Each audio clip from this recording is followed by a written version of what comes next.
Acclamons plus fort. Voilà, nous pouvons nous asseoir.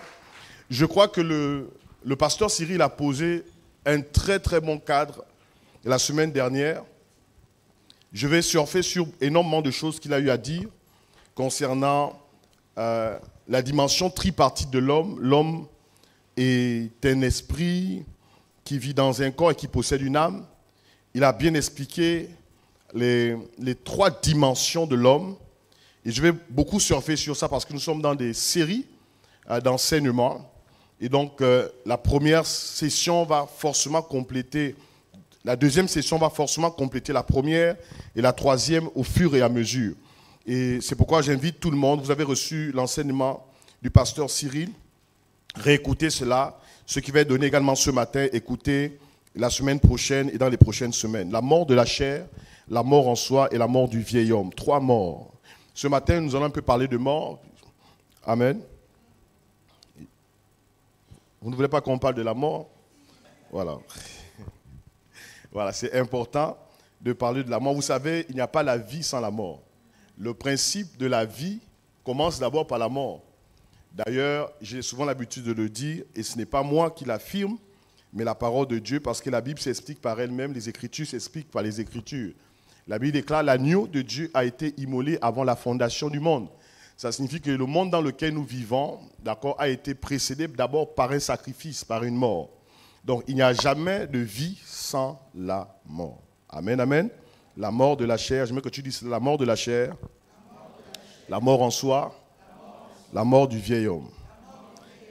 Il y a 2 auteurs que je lis depuis quelques semaines, 2 auteurs, et je vais vous recommander vraiment de pouvoir faire un travail dans ce sens. 2 auteurs. Il y a un qu'on appelle Watchman Nee. Je ne sais pas si vous connaissez. Il écrit, et l'un de ses livres, un livre que j'aime beaucoup, c'est L'homme spirituel. Watchman Nee, c'est très très profond. C'est-à-dire il explique vraiment en profondeur les réalités de l'homme tripartite. Comment notre esprit est constitué, tout ce qui se passe dans l'esprit de l'homme, tout ce qui se passe dans l'âme, tout ce qui se passe dans le corps. Watchman Nee. Le titre de ce livre, c'est L'homme spirituel. Je vous recommande vivement de pouvoir lire ce livre-là. Il y a un autre auteur, d'accord, qui a écrit un livre. Le titre de ce livre, c'est Les secrets au-delà de la tombe. Il explique, dans ce livre-là, c'est Perry Stone. Il explique dans ce livre qu'est-ce qui se passe au-delà de la mort. Vous savez, par exemple, les médecins. Vous savez, les médecins, moins les scientifiques. Les scientifiques peuvent expliquer scientifiquement le miracle de la conception d'un enfant. Vous comprenez ça? Au domaine de la science, on peut expliquer comment est-ce que le fœtus, d'accord, va se former, l'embryon, toutes ces différentes étapes de la conception, partant du spermatozoïde qui va féconder l'ovule jusqu'à ce que l'enfant, le bébé, soit formé au fur et à mesure. Mais vous savez qu'il y a une chose que les scientifiques ne peuvent pas expliquer de manière scientifique, c'est la mort. Vous savez ça? On peut expliquer le miracle de la naissance, mais poser la question à un scientifique s'il peut expliquer la réalité de la mort. Aucun scientifique dans le monde ne peut expliquer la mort. Dis avec moi la mort. Ah. Dis ça fort. La mort. La mort de la chair, la mort en soi, la mort du vieil homme. Et je vous recommande vivement de lire ces livres-là, Watchman Nee, L'homme spirituel. Il est gratuit sur certaines plateformes. C'est pourquoi, je crois que le pasteur Cyril le disait encore le dimanche dernier, il faut investir. Il faut investir sur des ouvrages, il faut investir sur des nouvelles versions de Bible, il faut investir sur des commentaires bibliques, il faut lire. Il y a un site qu'on appelle Scribe. Je ne sais pas si vous connaissez ça. Vous pouvez le payer à travers une carte prépayée, un Scribe. C'est un site où vous pouvez télécharger des milliers de livres. Il y a certains livres qui sont gratuits. Parfois, tu peux éventuellement télécharger un livre, mais il va t'exiger de pouvoir, en lieu et place du livre que tu télécharges, toi, tu offres un livre à la plateforme. C'est comme ça que ça se passe. Donc, il va te dire, moi, j'ai besoin de 5 livres pour que tu puisses télécharger gratuitement un livre. Et donc, il y a des plateformes comme ça qui existent. C'est pourquoi la Bible déclare que les temps de la fin sont caractérisés, parce que nous sommes déjà dans les temps de la fin. Ces temps sont caractérisés par une grande connaissance. Daniel chapitre 12, à partir du verset 1er, nous dit que les temps de la fin seront caractérisés par une grande connaissance. Vous voyez, une très grande connaissance. De plus en plus, on a même du mal à enseigner parce que les gens savent parfois des choses que nous enseignons déjà. Je suis en train de dire des choses sensées. Est-ce que vous comprenez ici? Avec l'intelligence artificielle, toutes ces choses-là, au lieu que tu as besoin d'une information, l'IA te donne une... La plupart de nos téléphones Android viennent aujourd'hui avec des intelligences artificielles. J'ai découvert une intelligence artificielle sur ce téléphone que j'ai acheté et puis on discute souvent. Je pose des questions sur des choses dont j'ai besoin d'avoir des informations et il me dit ce qu'il peut faire et ce qu'il ne peut pas faire. Ah, le monde va très loin. Ouais, ça c'est intéressant. Donc, aujourd'hui, on ne peut plus dire à ton voisin l'ignorance est une aberration dans le royaume. Non, on ne peut pas. C'est-à-dire qu'aujourd'hui, on ne peut plus être ignorant. Parce qu'avec les téléphones que nous avons aujourd'hui, on a la connaissance. Vous savez qu'on peut écrire des ouvrages même avec l'IA.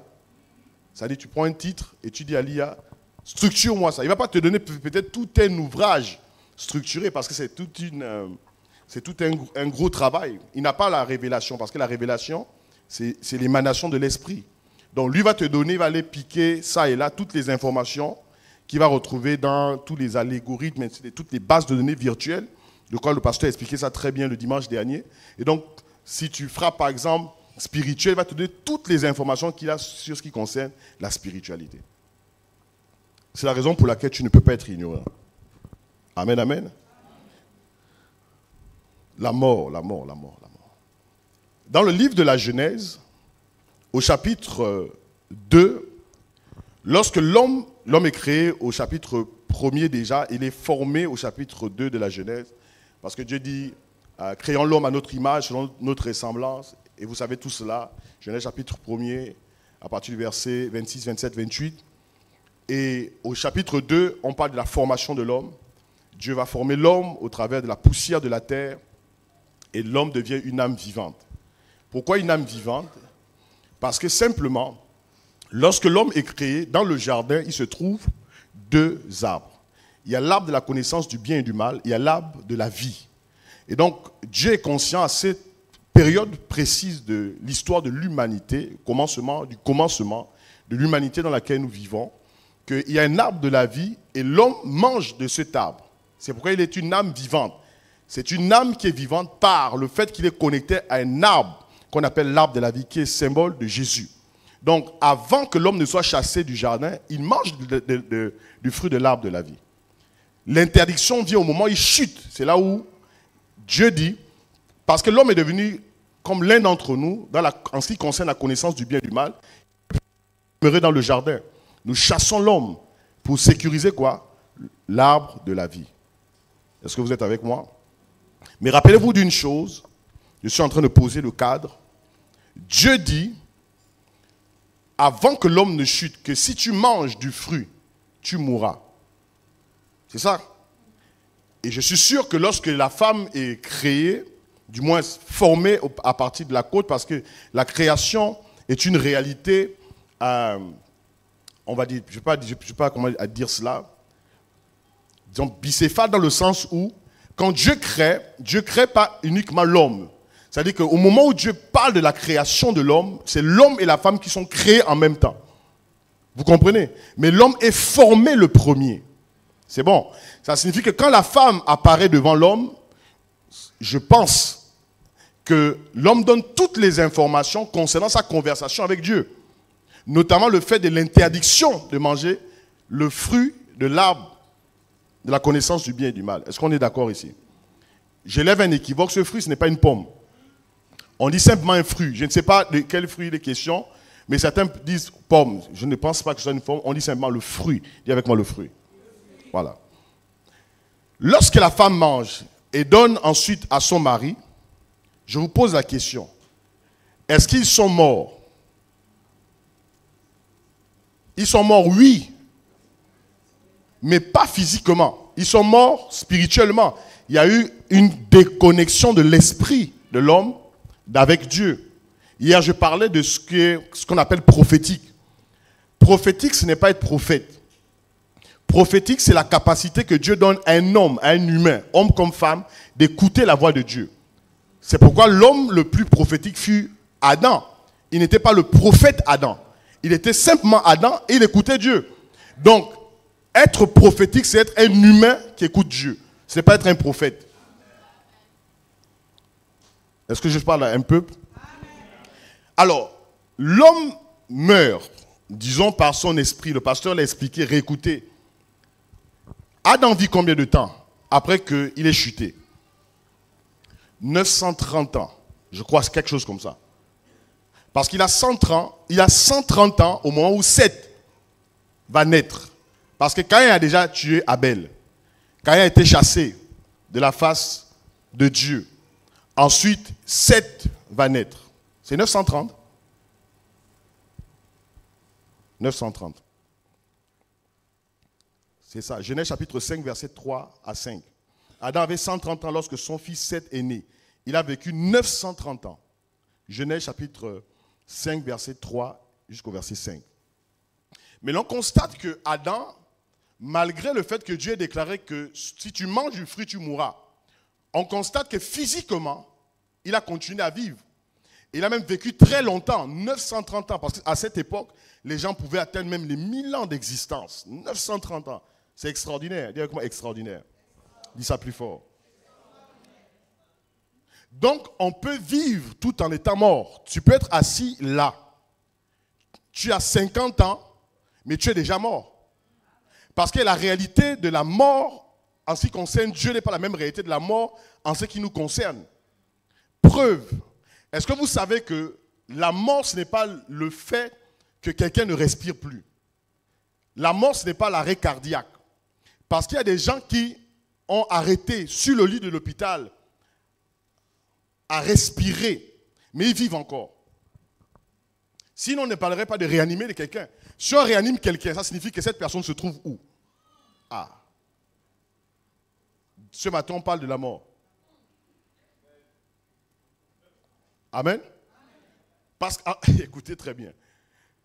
Au moment où on réanime une personne, ça signifie que même quand elle ne respirait plus, son esprit n'a pas encore quitté son corps. Preuve à l'appui. Est-ce que vous n'avez jamais, pour certaines personnes, fait une expérience? Vous êtes allongé et vous voyez vous-même. Quelqu'un a déjà fait cette expérience? Fais juste comme ça. Il y a des gens qui ont fait cette expérience. Sur le lit de l'hôpital, tu es allongé, tu te vois toi-même. En réalité, votre vrai vous, mon vrai moi, ce n'est pas mon corps. Mon vrai moi, c'est mon esprit. C'est pourquoi, quand tu te vois toi-même, en réalité, tu vois ton esprit. Quelqu'un dit ceci. Je tente de rentrer dans le message et donner une forme à ce que je vais dire ce matin. Ça, c'est une bouteille contenant de l'eau. D'accord? Si vous soufflez à l'intérieur, on sait que le souffle, c'est la vie. Dieu a soufflé dans les narines de l'homme et l'homme est devenu une âme vivante. Par la suite, l'homme devient un esprit vivifié dans la nouvelle alliance. Si vous soufflez à l'intérieur, le souffle à l'intérieur prend la forme de quoi? Si vous soufflez, voilà. Ça signifie peu importe la forme, d'accord, du récipient ou du contenant, le souffle prend la forme de ce qui contient. En d'autres termes, votre esprit est exactement comme votre corps est. Écoutez. C'est pourquoi, si vous voyez votre esprit, en fait, votre esprit, c'est votre jumeau. Et l'âme, le pasteur le disait dimanche dernier, l'âme, c'est un peu comme, l'âme est métisse. Par exemple, vous voyez, Martine, votre sœur, elle est métisse. Ça signifie, les métisses, chez elle est africaine.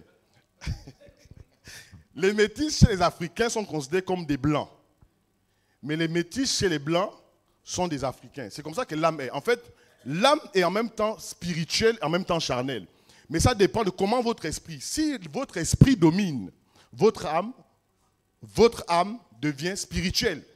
Mais si votre esprit est dominé par la chair, votre âme devient charnelle. C'est pourquoi l'âme est métisse. Je suis en train de... Au moment où Dieu te donne le souffle de vie, l'esprit prend la forme exacte de toi. Le jour où tu verras ton esprit, tu dis, oh mais qu'est-ce qui se passe? C'est ton jumeau. Vous n'avez jamais fait des sons où vous voyez vous-même. Vous avez vu votre esprit?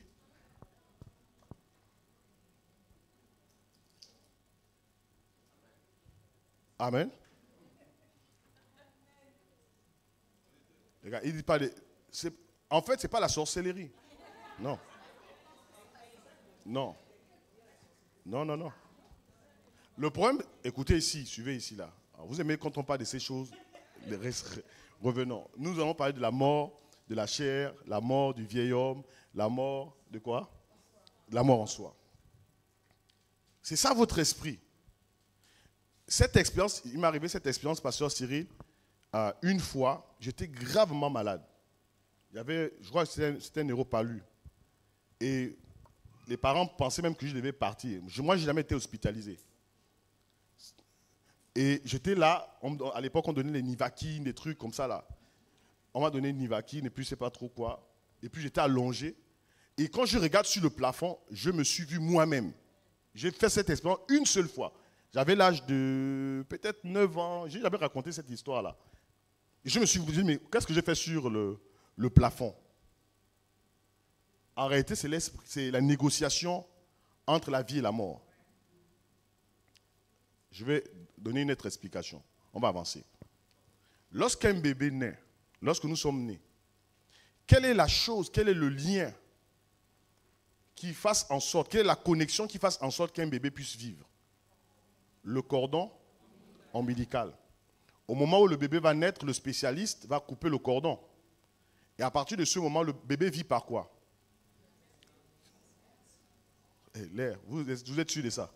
Non, il existe un cordon, en fait, que vous ne voyez pas. D'ailleurs, Salomon, l'Ecclésiaste parle de ça. Nous allons voir tout à l'heure. Il existe un cordon. Tant que ce cordon, on appelle ça le cordon argenté. C'est le cordon d'argent. Quand vous ne lisez pas la Bible? Non, parce qu'il faut dire. Il pense que je suis en train de raconter des histoires. On appelle ça le cordon d'argent. Tant que ce cordon n'est pas rompu, vous ne pouvez pas mourir. Le cordon est rompu au moment où votre esprit quitte votre corps. À partir de ce moment, le cordon, donc de la même manière que l'enfant vit dans la matrice de la maman par le cordon ombilical, de la même manière vous vivez par un cordon que vous ne voyez pas, qu'on appelle le cordon d'argent. C'est bon? Est-ce que nous avançons au fur et à mesure? C'est bon, non? Voilà. Dis avec moi la mort. Dans d'autres, disons, on peut aussi dire que la mort est une personne. Parce que rappelez-vous que dans le jugement dernier, on nous parle que le dernier ennemi qui est jeté dans les temps ardents de feu, c'est la mort. Et il y a une personnification même de la mort. Mais ce n'est pas de cette mort dont je vais parler ce matin. Lorsque nous assistons par exemple à un enterrement, nous voyons toute la carapace physique de la personne allongée dans un cercueil. On pleure, c'est normal, parce qu'en fait, le corps physique va activer la mémoire de la personne pour dire mon père, ma mère, ma soeur et autres. Mais en fait, la vraie personne n'est plus là, c'est juste l'emballage. C'est pourquoi la conception que nous avons de la mort doit être différente de ceux qui n'ont pas une espérance en Christ. Vous comprenez? C'est-à-dire que nous voyons l'enveloppe, mais en réalité, la vraie personne n'est plus là. Parfois, vous voyez dans les films, par exemple, les gens qui sont dans la haute spiritualité, parfois vous suivez les films, mais vous suivez les films, vous suivez les films pas avec un sens de spiritualité. Quand on suit des films, vous devez être spirituel quand vous suivez la télé. Parce qu'il y a des films, par exemple, qui vont illustrer en réalité des réalités spirituelles. Est-ce que vous comprenez un peu? Par exemple, les films comme Matrice, qu'on a suivis, vous voyez, on parle de certaines dimensions, tout ça là. Quelqu'un se retrouve en même temps là. C'est pourquoi dans un songe, tu peux te retrouver au Gabon et puis je ne sais pas si on va parler dans les secondes qui suivent, tu te retrouves en France. Tu es à Libreville et puis, dans un laps de secondes, tu te retrouves à Koulamoutou. Comment tu as fait pour te retrouver en même temps à Libreville, en même temps à Koulamoutou. Parce que dans le monde spirituel, il y a des frontières. Mais c'est des mondes qui sont parallèles. Le monde spirituel est très complexe. L'âme et l'esprit sont interconnectés. Il est parfois difficile d'expliquer la différence entre les deux, mais il y a une différence établie. Et le pasteur Cyril l'a dit la semaine dernière. Il a parlé de l'âme, il a parlé de l'esprit, il a parlé du corps, de l'âme, de l'esprit, de l'âme et du corps. Dans l'hébreu ancien testament, le mot âme est népêche. Népêche, et ça fait allusion à la force vitale, à la vie. C'est pourquoi la Bible déclare, la vie de l'homme se trouve dans le sang. Notre vie, c'est-à-dire qu'au moment où le sang est retiré, la vie aussi part. Parce que quoi? L'âme se trouve où? Dans le sang. C'est pourquoi le sang, en fait, n'est pas un liquide.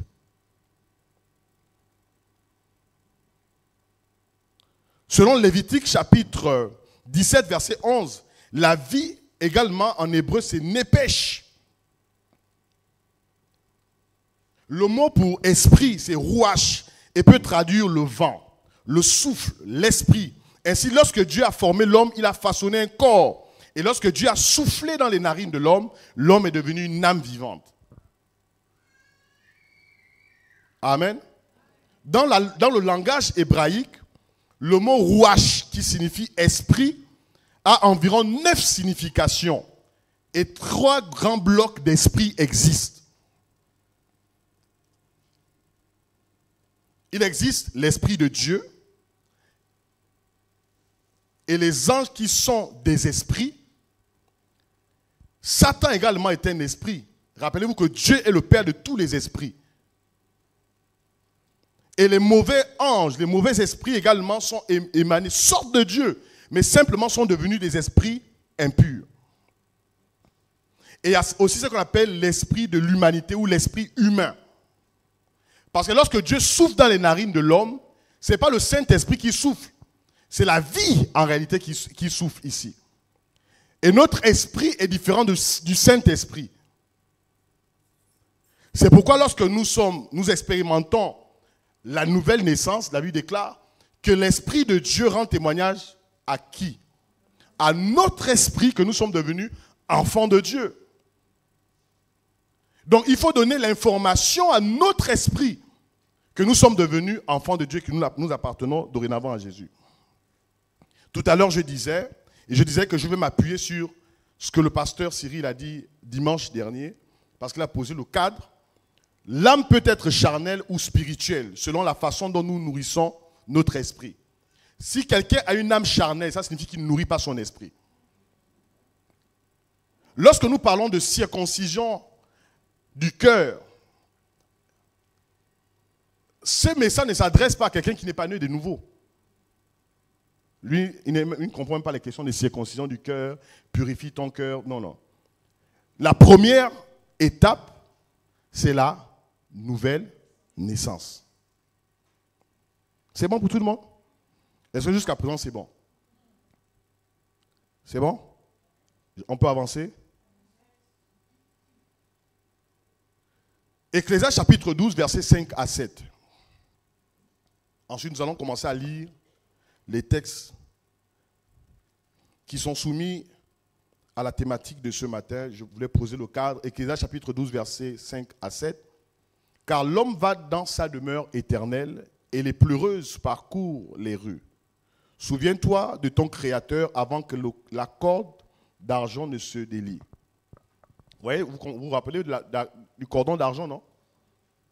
C'est ce cordon-là qui existe, mais vous ne le voyez pas. C'est ce cordon, une fois qu'il est coupé, là on parle de mort.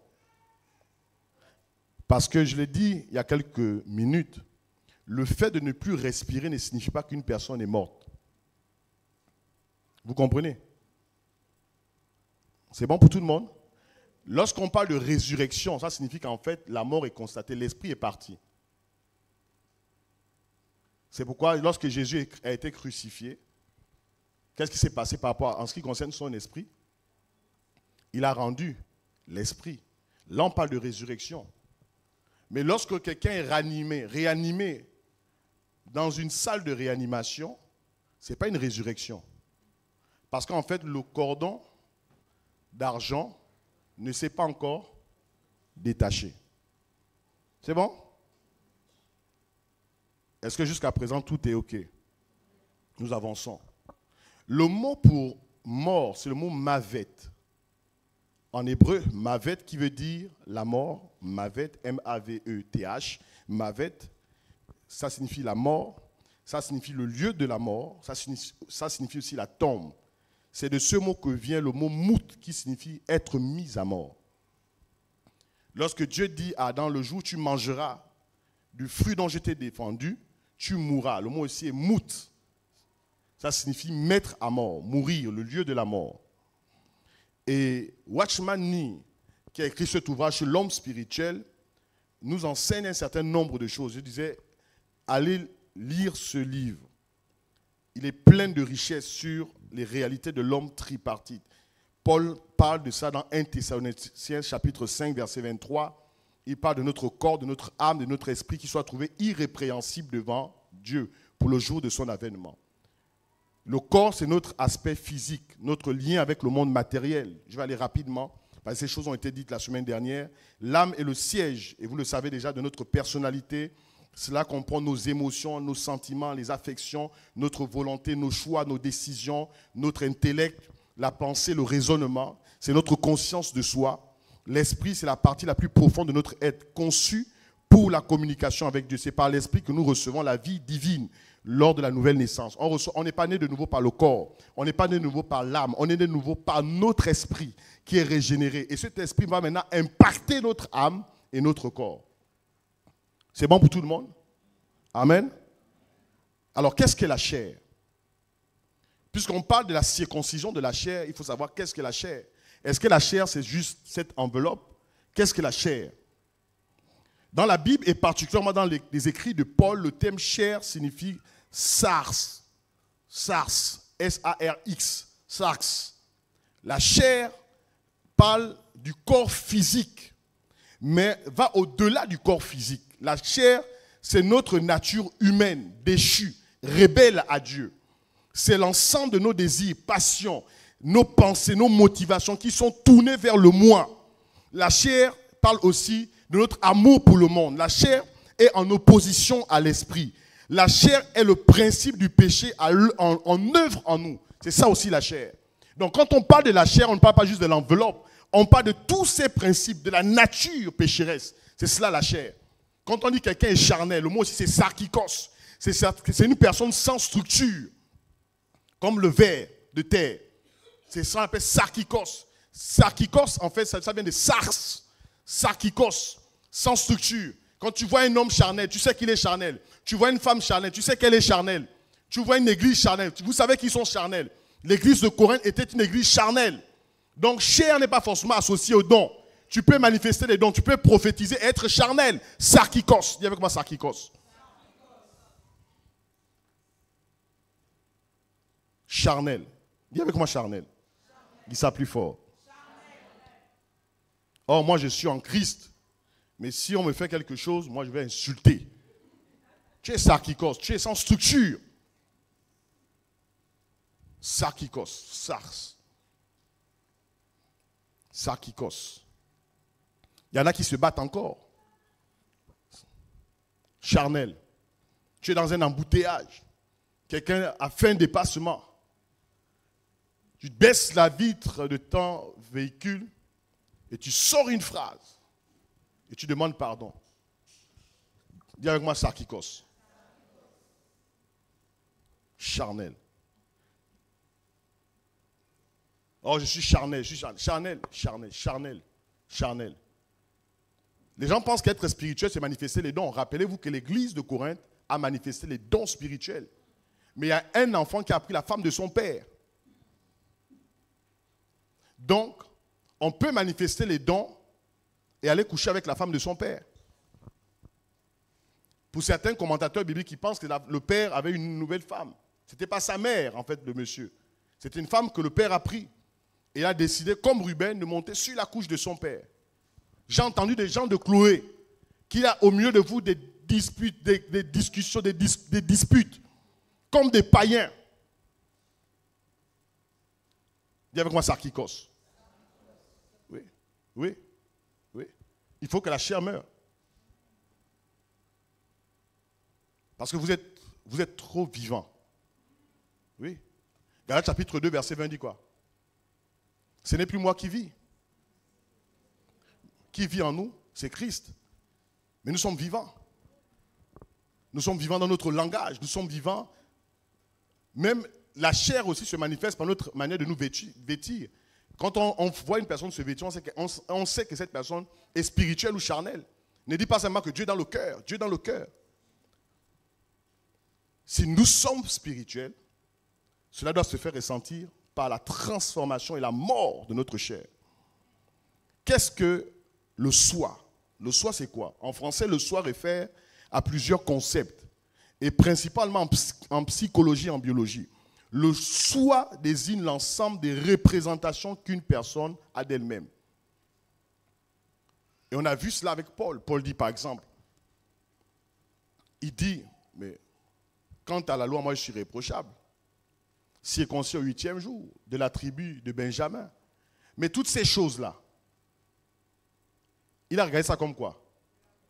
De la boue. Là, il est en train de traiter le soi ici. Tu viens dans l'église avec les CV, tu viens dans l'église avec les postures. C'est le soi. Dis avec moi le soi. L'estime de soi. La manière à laquelle tu te regardes. Tu regardes les gens de haut. Ça doit mourir ce matin. Dis à ton voisin, ça doit mourir ce matin. Au moins, ne m'appelle pas comme ça. J'ai écouté c'était un serviteur de Dieu. C'est un serviteur de Dieu, je crois. On discutait, et puis il me dit, va voir ma secrétaire. J'ai dit, mais regardez-moi des choses comme ça. On discutait, et puis pour avoir une information qu'il pouvait lui-même me sortir, il me dit, tu verras avec le secrétariat. J'ai dit, je ne verrai avec personne. C'est-à-dire que, vous comprenez un peu, c'est ce qu'on appelle la mort en soi. C'est cette titrologie aussi qui a tué aujourd'hui beaucoup de gens. Moi, je n'ai pas du mal à ce qu'on m'appelle même frère Stéphane. Même Stéphane, je n'ai pas de problème avec ça. Il suffit que vous n'appelez pas quelqu'un par son titre. Il est offusqué. Nous sommes d'accord que nous sommes dans un contexte africain où la notion de l'équilibre et du respect pose souvent problème. C'est pourquoi parfois on habille pour les équilibres. Le pasteur Cyril et moi, nous sommes des amis, c'est un dévancé dans la foi, c'est aussi un père. Mais si j'appelle pasteur Cyril, ici c'est pour des questions d'équilibre. Mais quand on est en intimité, on n'a pas besoin d'habiller. Parfois on habille ça, c'est à cause de vous. Parce que nous sommes des amis aussi. Vous comprenez? Il y a quelqu'un, vous êtes des amis, il va vous dire, comment, c'est toi qui m'as appelé au ministère? Tu dois mourir. Dis à ton voisin, tu dois mourir. Si Jésus pouvait s'effacer à chaque fois, vous avez écrit, vous appelez Jésus, je ne sais pas, l'apôtre Jésus. Vous appelez Jésus par son nom. Mais vous voulez qu'on vous appelle apôtre, pasteur, archevêque, bishop, général des armées, apôtre interplanétaire, prophète des nations. Mais nous, Jésus, on l'appelle Jésus. Est-ce que lui, il est frustré? D'ailleurs, Paul, même quand Paul se présentait, c'était souvent au début de ses écrits, parce que beaucoup ont contesté et combattu l'apostolat de Paul. C'est pourquoi dans ses lettres, souvent, il rappelle simplement que moi, Paul, apôtre de Jésus. Après, c'est fini. Dans tous les écrits, c'est Paul. Paul. Par exemple, vous deux, vous êtes des frères, vous êtes aussi des amis. Vous n'avez pas besoin de vous appeler, vous êtes à deux. Ah, prophétesse. Vous ne voyez pas que c'est lourd? Ou bien je suis en train de raconter n'importe quoi, pasteur. C'est lourd. Je ne pense pas que même au niveau gouvernemental, avec le pasteur Laurence, quand ils se retrouvent entre des amis, ils ne sont pas obligés de s'habiller par tel ministre, de ceci, virgule, de telle virgule, de telle virgule, de telle virgule, chargé d'eux. Hein? Tout ça, c'est la mort en soi. On doit mourir dans ces choses-là. Oui. C'est ça. C'est pourquoi Paul a dit, c'est des bagages. Il faut déposer ces bagages-là. Il faut bien sûr ce que je suis en train de dire. Je ne suis pas en train de dire que les titres ne sont pas importants. Bien sûr que les titres sont importants. Mais vous savez, il y a un contexte où les titres doivent perdre de leur force. Un exemple, souvent même que l'apôtre Sourège prend. Je suis mécanicien. Je répare des voitures. Quand je suis au garage, on m'appelle comment? Le mécanicien.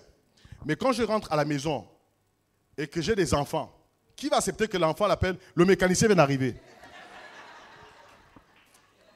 Vous allez vous fâcher avec votre enfant. Parce qu'à la maison, ce n'est pas le mécanicien.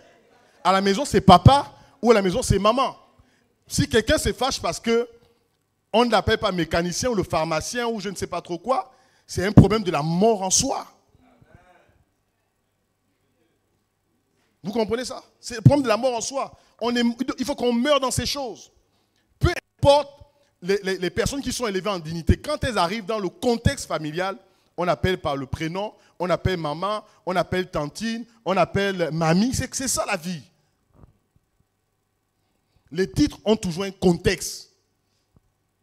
Et parce qu'on est aussi africain, il y a toujours un équilibre qu'on veut amener dans le contexte africain. Sinon, même en Europe, en Occident, les pasteurs Laurent, les pasteurs Cyril sont là. Il n'y a pas souvent ce problème, par exemple, en Occident. Les pasteurs s'appellent par leur prénom là-bas. Là-bas, ils s'appellent par leur prénom. Ils n'ont pas trop de problèmes avec ça. C'est en Afrique qu'il y a un problème. C'est le général, apôtre, prophète. Je ne sais pas comment quelqu'un peut être général, en même temps apôtre, en même temps prophète, docteur, le scanner, le visionnaire, bishop, archibishop.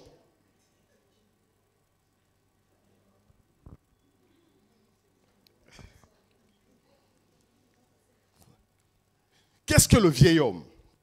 Le vieil homme est souvent appelé la vieille nature. Vous voyez, souvent les termes peuvent être semblables. Il y a toujours des nuances, il y a des petites différences. Le vieil homme, souvent appelé vieille nature, parfois on va dire même du vieil homme que c'est la chair en même temps, mais c'est la vieille créature. En d'autres termes, la traduction théologique, c'est la vieille nature, c'est la nature déchue, ce qu'on appelle le vieil homme. Hérité d'Adam. C'est-à-dire que tous ceux qui sont sortis du premier Adam ont hérité de ce qu'on appelle le vieil homme. Elle est corrompue par le péché et intrinsèquement hostile à Dieu. Le vieil homme, c'est notre identité avant la conversion. Avant que tu ne te convertisses, la nature que tu portais, c'est la nature du vieil homme. Dis avec moi le vieil homme. Moi, je ne comprends pas pourquoi la Bible ne parle pas de vieilles femmes. Je ne sais pas pourquoi. Là, c'est juste pour rire, Ok. Le vieil homme. Là, les femmes ne discutent pas. Non, vous êtes des vieils hommes. D'accord? Alors, c'est aussi, le vieil homme parle aussi des désirs charnels, les inclinations au péché, aux passions, à l'orgueil. Alors, la grande question est celle-ci. Comment ces trois réalités peuvent-elles mourir pour nous permettre de pouvoir circoncire non seulement notre chair, notre soi et ce vieil homme? Comment est-ce que la mort du vieil homme intervient? Comment est-ce que la mort de la chair intervient? Comment la mort du soi intervient? Nous allons parler un peu de cela très rapidement. La mort de la chair. La mort de la chair. La mort de la chair. La mort de la chair. La mort de la chair. Le concept de la mort de la chair, en fait, c'est un concept en théologie. Les théologiens, on parle de la mort de la chair, et parfois la mort de la chair va être liée à la mort du vieil homme, mais ce n'est pas la même chose. J'aimerais que nous puissions lire maintenant ensemble Romains chapitre 7. Romains chapitre 7, si on peut avoir nos Bibles, nous allons lire rapidement. Romains chapitre 7, à partir du premier verset. Si on peut donner une Bible à Dorine, Rebecca, elle peut m'aider rapidement. Eric, tu peux donner une Bible. Romains chapitre 7, on va lire rapidement la mort de la chair. La mort de la chair. Il y a des micros ici. La mort de la chair.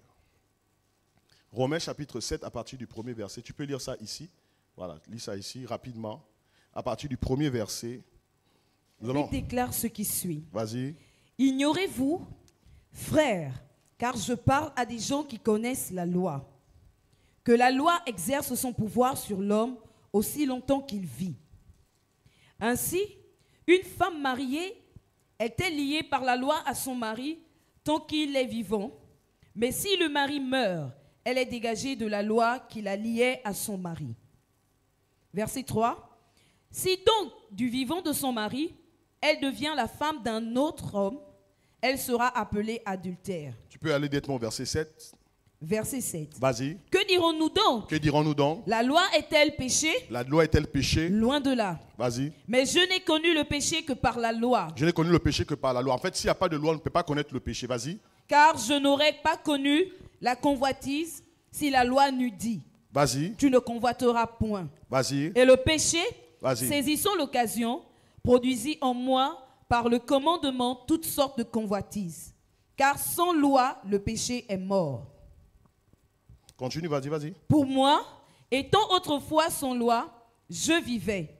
Mais quand le commandement vint, le péché reprit vie, et moi, je mourus. Vas-y. Ainsi, Ainsi. le commandement qui conduit à la vie Oui. se trouva pour moi conduire à la mort. Continue. Car le péché, saisissant l'occasion, Vas-y. me séduisit par le commandement et par lui me fit mourir. Continue. La loi est donc sainte La loi est donc sainte. et le commandement est saint, Continue. juste et bon. Continue. Ce qui est bon a-t-il donc été pour moi une cause de mort? Loin de là. Loin de là. Mais c'est le péché, ce péché, afin qu'il se manifestât oui, comme péché en me donnant la mort. Continue. Par ce qui est bon. Par ce qui est bon. Et que Vas-y. par le commandement, il devint condamnable Oui. au plus haut point. Continue. Nous savons en effet, que la loi est spirituelle. La loi est spirituelle. Mais moi, je suis charnel. Je suis charnel. Rappelez-vous, ça qui cause. Continue. Car je ne sais pas ce que je ne sais pas, vas-y. Ce que je fais. Que je fais. Je ne fais point ce que je veux. Je ne fais pas ce que je veux. Et je fais ce que je hais. Je fais ce que je hais. Or, si je fais ce que je ne veux pas, je reconnais par là, que la loi est bonne. La loi est bonne. Et maintenant, ce n'est plus moi qui le fais. Mais c'est le péché qui habite qui habite en moi. Ce qui est bon, je le sais. N'habite pas en moi. C'est-à-dire dans ma chair. J'ai la volonté. Mais non le pouvoir de le faire. Mais parfois le pouvoir de le faire, tu n'en as pas. Vas-y. Car je ne fais pas le bien que je veux. Je ne fais pas le bien que je veux faire. Et je fais le mal que je ne veux pas. Je fais le mal que je ne veux pas faire. Et si je fais ce que je ne veux pas. Et si je fais ce que je ne veux pas. Ce n'est plus moi qui le fais. Ce n'est plus moi qui le fais. C'est le péché qui habite en moi. C'est le péché qui habite en moi. Je trouve donc en moi. Cette loi. Je veux faire le bien. Je veux faire le bien. Le mal est attaché à moi. Mais le mal est la chair. Vas-y, continue. Car je prends plaisir à la loi. Je prends plaisir à la loi de Dieu. Selon l'homme intérieur. Mais je vois dans mes membres. Une autre loi. Qui lutte contre la loi. Et elle lutte contre la loi. De mon entendement. Et qui me rend captif. Et elle me rend captive. De la loi du péché. Qui est dans mes membres. Misérable que je suis. Qui me délivrera. Du corps de cette mort. Grâce soit rendue à Dieu. Par Jésus-Christ notre Seigneur. Ainsi donc. Moi-même. Je suis par l'entendement. Esclave de la loi de Dieu. Et je suis par la chair. Esclave de la loi du péché. Est-ce qu'on peut acclamer tout le temps assis? Voici des paroles de Paul ici, à l'église de Rome. Et Paul veut ici nous dire que même quand nous sommes en Christ, la chair va continuer à combattre. Est-ce que vous comprenez? La chair continuera son travail. Et donc, en ce qui concerne la mort de la chair, c'est une mort régulière. Tu dois tuer cette chair chaque jour. Amen. Tu dois traiter la chair chaque jour. Traiter durement ton corps. Parce qu'il y a une lutte quotidienne. La chair, le principe du péché qui opère en nous, doit être mis à mort quotidiennement par l'esprit. Le langage, les attitudes, tout ce qui est lié à la chair doit mourir régulièrement et quotidiennement. C'est ce que Paul dit. Ici, ce n'est pas un païen qui parle ici. C'est un homme qui est renouvelé, mais qui voit en lui, dans ses membres, une force qu'on appelle la chair. La chair n'est pas uniquement pour ceux qu'on va appeler membres. Même les pasteurs sont dans ce combat de la chair. Et on doit faire mourir la chair. Amen. La Bible déclare que Jésus a appris l'obéissance par les choses qu'il a souffert. Donc il aurait pu également pécher. Mais il n'a pas fait. Il n'a pas péché. Il n'a pas péché. En lui ne s'est trouvé aucune trace de péché.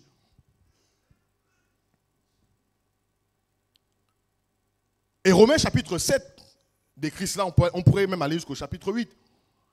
L'apôtre Paul décrit cette lutte interne où le croyant veut faire le bien, mais se retrouve à faire le mal à cause de la loi du péché qui réside dans ses membres, dans la chair, et que sars sarkikos.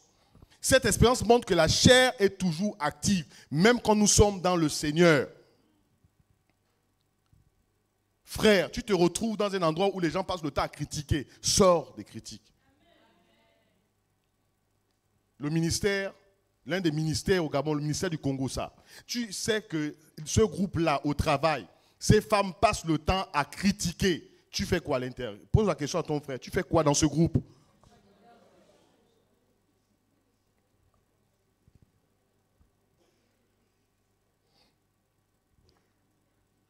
Oh non, moi j'ai juste écouté.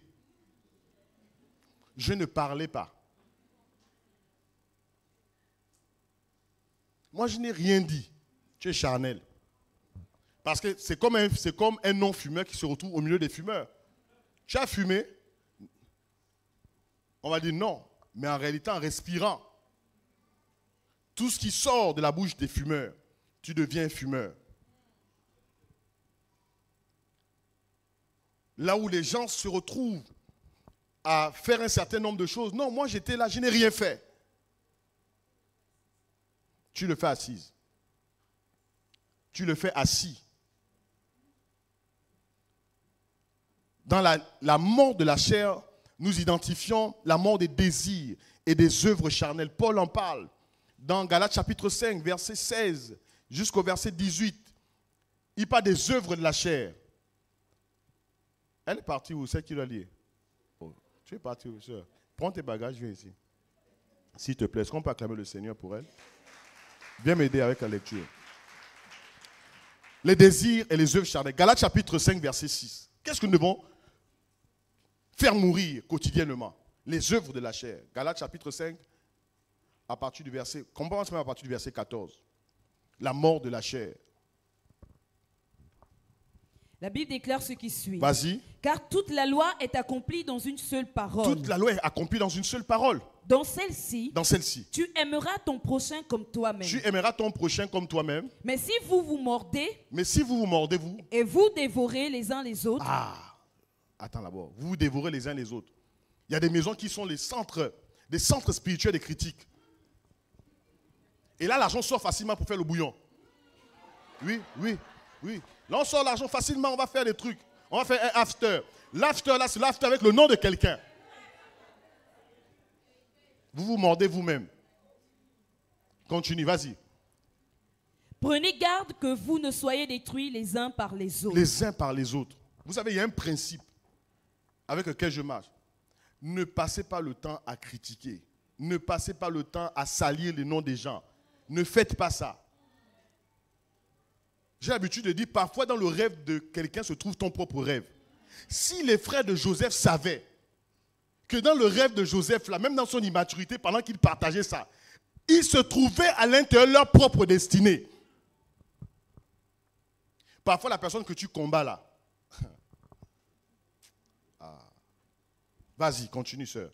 Je dis donc, marchez selon l'esprit. Marchez selon l'esprit. Vas-y. Et vous n'accomplirez pas les désirs de la chair. La mort de la chair vient par le fait de marcher selon l'esprit. Pas la force. Vous savez, on ne peut pas lutter contre la chair avec la force.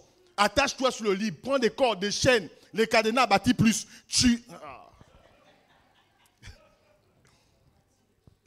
La chair.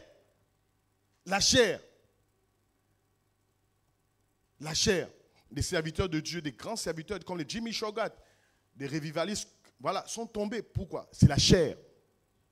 La chair, on ne s'amuse pas. Tu dois traiter durement ton corps. Dis à ton maître, très durement ton corps. Je ne parle pas des religieux qui se flagellent, tout ça, c'est pas ça. très durement ton corps par la discipline, la prière, l'adoration, une atmosphère de louange, parfois entre en retraite. C'est ça, traiter durement sa chair. Parfois, ne mange pas trop.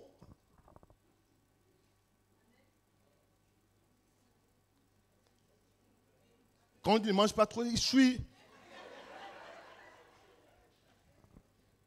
Parfois, Dieu veut t'amener dans une retraite. Parfois, Dieu veut t'amener dans un jeûne.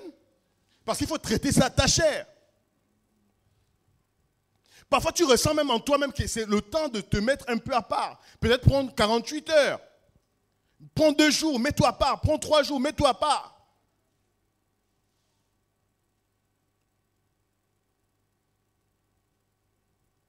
Mais la chair. Regardez comment les congélateurs sont pleins, les frigos sont pleins. Je ne dis pas que les frigos ne doivent pas être pleins. Mais il a dit avec moi la chair. La chair.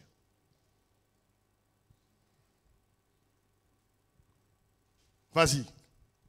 Verset 17. Verset 17. Car la chair a des désirs contraires à ceux de l'esprit. La chair a des désirs contraires à ceux de l'esprit. La chair n'est pas l'ami de l'esprit. Jamais. Continue. Et l'esprit en a de contraire à ceux de la chair. L'esprit en a de contraire à ceux de la chair. On va voir les désirs de la chair. Vas-y. Ils sont opposés entre eux. Ils sont opposés entre eux. Afin que vous ne fassiez point ce que vous voudriez. L'esprit et la chair ne sont pas amis. Continue. Si vous n'êtes pas conduits par l'esprit. S'ils ne sont pas conduits par l'esprit. Si vous êtes conduits par l'esprit, si nous sommes conduits par l'esprit, vous n'êtes point sous la loi. Nous ne sommes point sous la loi. Or, les œuvres de la chair. Sont manifestes. Elles sont manifestes. Ce sont l'impudicité. L'impudicité. L'impureté. L'impureté. La dissolution. La dissolution. L'idolâtrie. L'idolâtrie. La magie. La magie. Les inimitiés. Les inimitiés. Les querelles. Les querelles. Les jalousies. Les jalousies. Les animosités. Les animosités. Les disputes. Les disputes. Les divisions. Les divisions. Les sectes. Les sectes. L'envie. L'envie. L'ivrognerie. L'ivrognerie. Les excès de table. Les excès de table. Tu as terminé de manger, tu n'as plus faim. Arrête de manger. Excès de table, continue. Et les choses semblables. Et les choses, c'est-à-dire que la liste est tellement longue que Paul s'arrête. Il dit les choses semblables.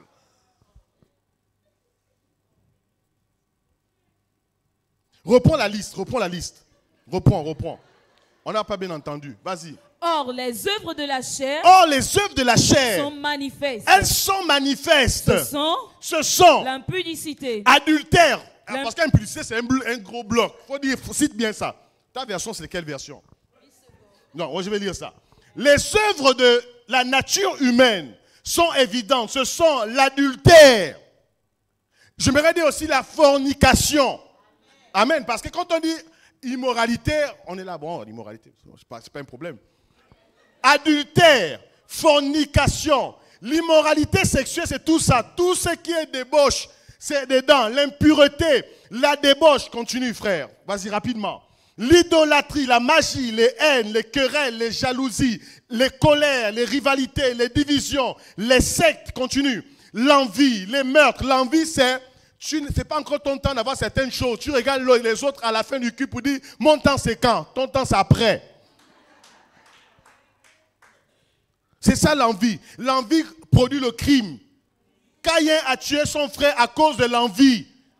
La jalousie, convoiter les choses qui ne t'appartiennent pas. Il y a des choses qu'on obtient dans une saison. Ce n'est pas encore ta saison. Reste tranquille. Mon temps c'est quand? Mon temps c'est quand? Ton temps c'est après. Vas-y, continue, vas-y. Vas-y. Tu es perdu, vas-y. Verset 22. Verset 22. Oui. L'animosité. L'animosité. Les disputes. Les disputes. Les divisions. Verset 21. Les divisions. L'envie. L'envie. L'ivrognerie. L'ivrognerie. Les excès de table. Les excès de table. Et les choses semblables. Et les choses semblables. Continue. Je vous dis d'avance. Je vous dis d'avance. Comme je l'ai déjà dit. Comme je l'ai déjà dit. Que ceux qui commettent de telles choses. Ceux qui commettent de telles choses. N'hériteront point le royaume de Dieu. Ces personnes hériteront pour le royaume des cieux. Peu importe la prophétie qu'on t'a donnée. Si tu es charnel, tu n'hériteras pas le royaume des cieux. peu importe la prophétie, que tu seras le général, apôtre, prophète interplanétaire. Tu n'hériteras pas le royaume des... Dis à ton voisin. Tu n'hériteras pas le royaume des cieux si tu es charnel. Oui.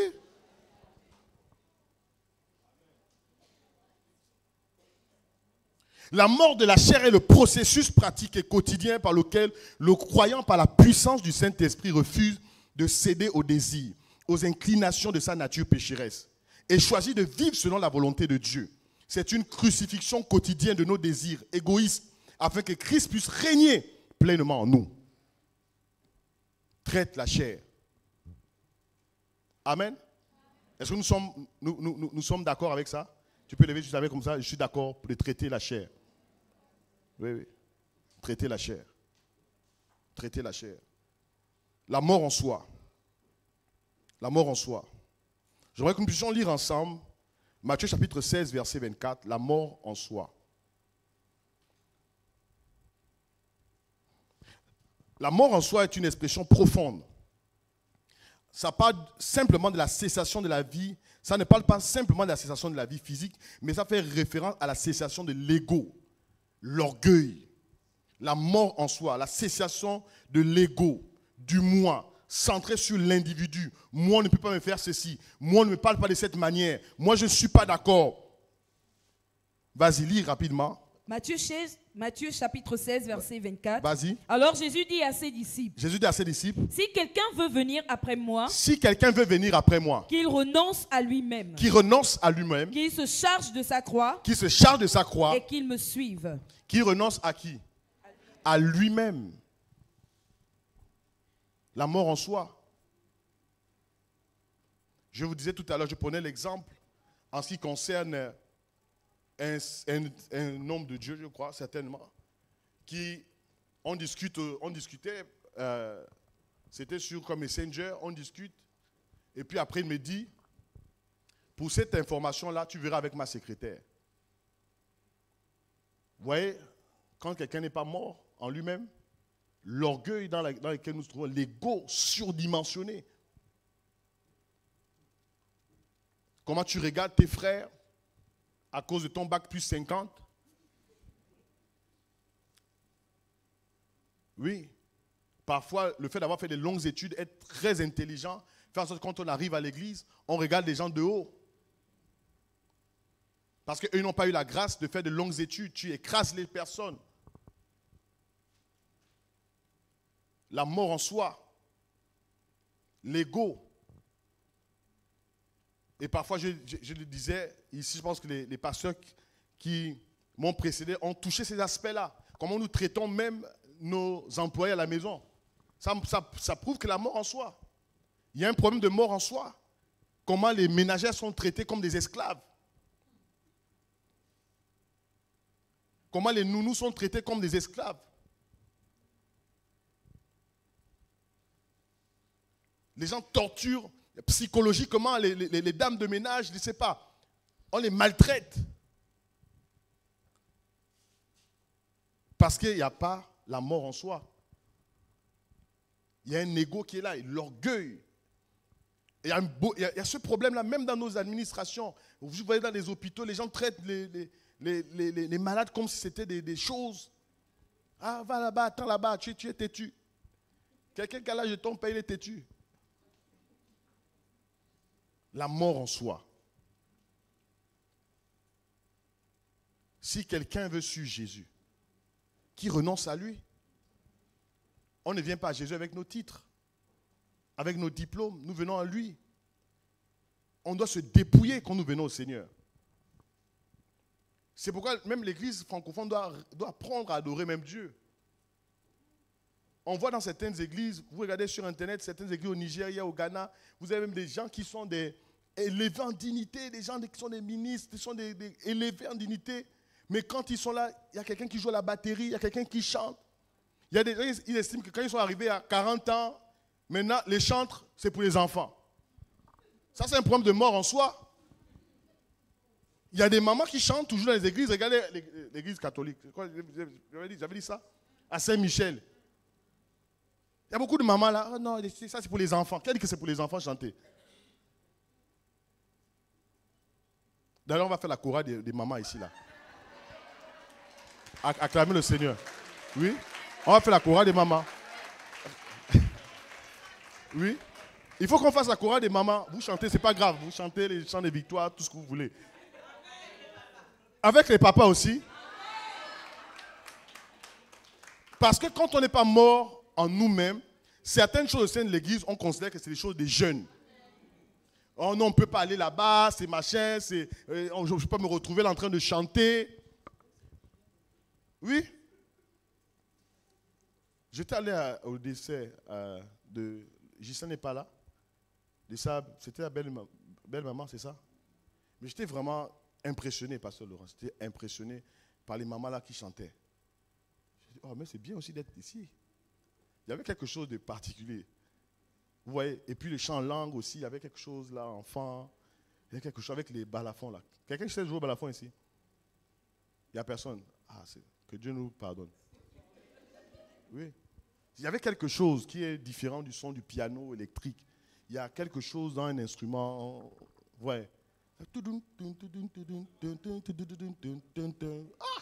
On était là, j'ai dit. Et puis on me dit, on parle déjà, c'est fini. J'ai dit, non, moi je reste encore écouter. On est resté là-bas 1 heure. Non, il y a quelque chose. Vous comprenez? Mais c'est des mamies, c'est des personnes qui ont les 60 ans, 70. Elles sont là en pagne, danser les tenues, les foulards. Mais vous ne pouvez pas faire ça. Pourquoi? Non, moi je suis DG, moi je suis machin, on ne peut pas me voir en train de faire des choses comme ça. Là. Jésus. Pour Jésus, qu'est-ce qu'on n'est pas prêt à faire? Vous devez être à la chorale.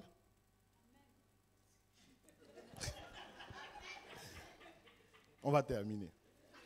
La mort, on peut acclamer, on peut acclamer. Non. Nous voyons ici, je pense que le pasteur Laurence aussi est un modèle. Ouais, parfois quand Dieu nous amène des modèles, il faut comprendre. C'est un modèle pour comprendre que peu importe là où Dieu nous amène en dignité, nous restons des serviteurs et des servantes de Dieu, des adorateurs. Amen. Mais nous sommes là parce qu'on est en veste. Tu adores. Tu as les mains croisées. Tu es là. Alléluia. Alléluia. Oh.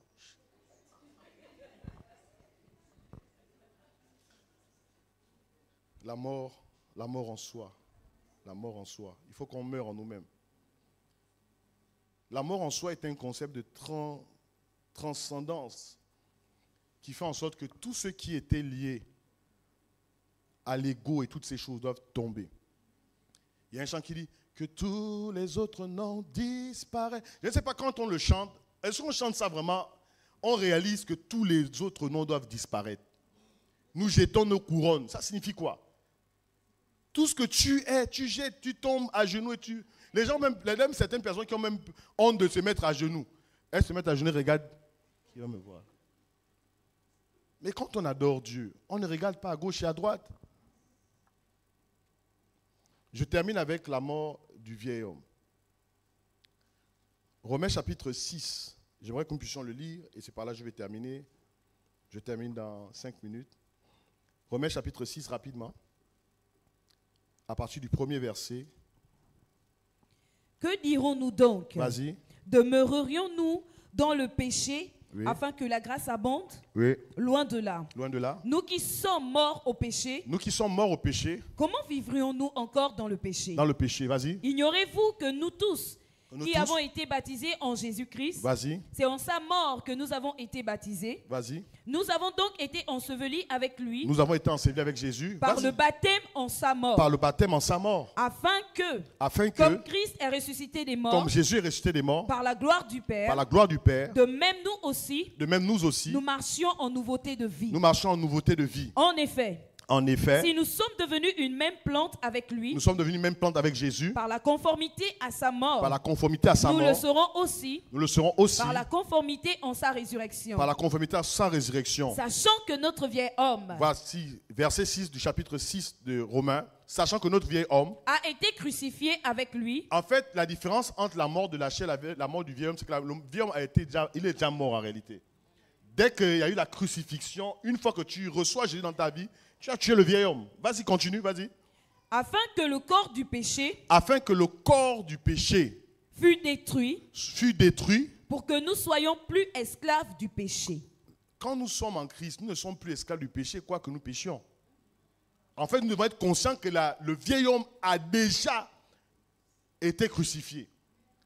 Ça ne signifie pas que parce que je vais tomber dans un péché, que le vieil homme est toujours... Non, c'est-à-dire que ton ancienne nature a déjà été crucifiée. Continue. Car celui qui est mort est libre du péché. Or, si nous sommes morts avec Christ, nous croyons que nous vivrons aussi avec lui. Sachant que Christ est ressuscité, des morts ne meurent plus. La mort n'a plus de pouvoir sur lui. Car il est mort. Et c'est pour le péché qu'il est mort une fois pour toutes. Il est revenu à la vie. Et c'est pour Dieu qu'il vit. Est-ce qu'on peut acclamer le Seigneur? Lorsque nous croyons en Jésus-Christ, nous sommes simplement spirituellement unis à lui. Cela signifie que la mort n'était pas seulement pour nos péchés, mais aussi pour nous libérer du pouvoir du péché. Romains chapitre 6, verset 6 que nous venons de lire. Sachant que notre vieil homme a été crucifié avec lui, afin que le corps du péché soit détruit pour que nous ne soyons plus esclaves du péché. C'est une position acquise par la foi. En fait, la mort du vieil homme est une position acquise par la foi. Nous savons par la foi que notre ancienne nature a été crucifiée. Amen, amen. Et maintenant, chaque jour, nous allons traiter et tuer, faire mourir la chair. Est-ce que tout le monde comprend ici? C'est juste ça. Par la foi, le vieil homme est mort. L'ancienne nature est morte par la foi. Libération de la domination du péché. Le but de cette mort du vieil homme est que nous ne serons plus sous la domination du péché. J'aimerais dire à quelqu'un ce matin, tu ne peux plus être sous la domination du péché. C'est plus fort que moi. Je n'y arrive pas. Le vieil homme a été crucifié. Amen. Dieu te donne la force par son esprit de pouvoir marcher dans la victoire, dans un esprit de victoire. Quotidiennement, en marchant par l'esprit et ne plus accomplir les œuvres de la chair. Vive la mort du vieil homme au quotidien. Par la foi, bien que la mort du vieil homme soit une vérité accomplie et objective par notre union avec le Christ, la Bible nous appelle à rendre effective cette expérience quotidienne. Par ta foi, par notre foi en Jésus. Et si le diable, quelqu'un disait, si le diable vient te rappeler tes péchés, rappelle à ce dernier son avenir. Rappelle à ce dernier qu'il y a plus de 2000 ans, Jésus a triomphé de lui à la croix. Amen. Rappelle à ce dernier que le vieil homme a été crucifié. Rappelle à ce dernier que je marche par l'esprit afin de ne pas accomplir les œuvres de la chair. Rappelle à ce dernier que la délivrance de ton esprit par la régénération amènera ton âme à se connecter à Dieu et ton corps à être irrépréhensible devant Dieu pour le jour de son avènement. En somme, et je termine par là, la mort du vieil homme est le fondement de la liberté en Christ. La liberté chrétienne, c'est dans le fondement de la mort du vieil homme. Amen, amen. Elle nous permet de passer d'une vie d'esclave au péché à une vie de liberté, de justice en Christ, rendue possible par son sacrifice à la croix et la puissance de sa résurrection agissant en nous. Que Dieu bénisse sa parole. Nous pouvons nous tenir debout. Nous pouvons nous tenir debout. Nous rendons grâce à Dieu. Merci au chant. Nous pouvons nous tenir debout. La mort en soi, la mort de la chair, la mort du vieil homme. Et si ce matin, en Christ Jésus, tu n'avais pas la foi que ce vieil homme a été crucifié, j'aimerais t'annoncer, Romains chapitre 6, verset 6, que ce vieil homme a été crucifié. J'aimerais que nous puissions prendre ce chant, que tous les autres noms disparaissent. Merci Seigneur pour ces moments. Merci Saint-Esprit pour ta parole. Depuis dimanche dernier, tu nous enseignes sur, Seigneur, la circoncision. de notre esprit, de notre âme, de notre corps. Ce matin encore, Seigneur oh Dieu, tu insistes. Merci Seigneur, merci Jésus. J'aimerais que nous puissions le dire avec foi, que tous les autres noms disparaissent. Que tous les autres noms disparaissent. Que tous les autres noms disparaissent. Jusqu'à ce qu'il n'y ait que toi. Que tous les autres noms disparaissent. Jésus, Jésus, Jésus. Jésus prend ta place. Jésus prend ta place. Est-ce qu'on peut ouvrir les micros? Que tous les autres noms disparaissent. Que tous les autres noms disparaissent. Il est possible de marcher par l'esprit. Dis-le plus fort, plus fort, plus fort. Que tous les autres noms disparaissent. Jusqu'à ce qu'il n'y ait que toi. Que tous les autres noms disparaissent. Jésus prend ta place. Jésus prend ta place. Jésus prend ta place. Que tous les autres noms disparaissent.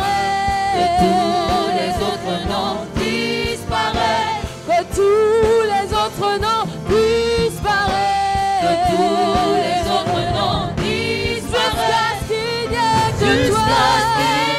Que tous les autres noms disparaissent. Jésus prend ta place. Jésus prend. Jésus prend ta place. Oh, main levée, cœur ouvert, comme tout élevant plus haut. Nous t'élevons plus haut. Est-ce que le peuple peut dire? Nous t'élevons plus haut. Levé, cœur ouvert, quand nous prions. Jésus, nous t'élevons. Levé, cœur ouvert, quand nous prions. T'élevons plus haut. Nous t'élevons plus haut. Juste la batterie. Levé. Allez, que toi. Ouvert quand nous prions. Jésus, nous t'élevons. Jésus, nous t'élevons. Nos mains levées. Nos cœurs ouverts.